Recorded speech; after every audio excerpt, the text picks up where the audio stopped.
Non, non, il y a d'autres voies qui sont envisagées par les acteurs. J'ai déjà aussi un tout petit peu dit, mais on pourrait très bien imaginer de changer le mandat de la Banque Centrale Européenne, d'inscrire le fait qu'elle doit sécuriser les dettes publiques, y compris au nom d'objectifs qui ne se réduisent pas à la stabilité du système financier et qui servent d'autres objectifs.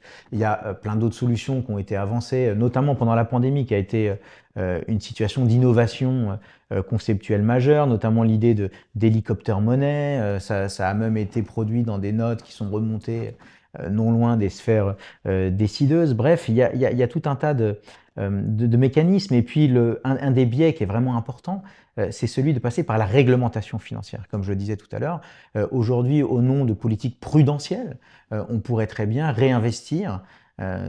Alors, vous l'avez appelé répression financière en reprenant un terme. Non, non, mais Je en l'ai tout pris cas, parce que ouais, c'est ouais, ce ouais. qu'on voit dans les cours d'économie Ouais, ouais, mais on classiques. pourrait réinvestir des formes de réglementation financière qui elles-mêmes viendraient à la fois financer l'État et financer des priorités de l'urgence économique, y compris d'urgence économique et sanitaire et sur le plan des services publics. Donc il y a des biais à réinvestir politiquement très forts, mais ça vient heurter pour le coup un consensus politique. Et puis par ailleurs, les autres voies de financement, là je suis quand même ravi que ce soit revenu dans le débat public, mais on oublie toujours que, je l'ai déjà dit, un déficit c'est des dépenses et des impôts.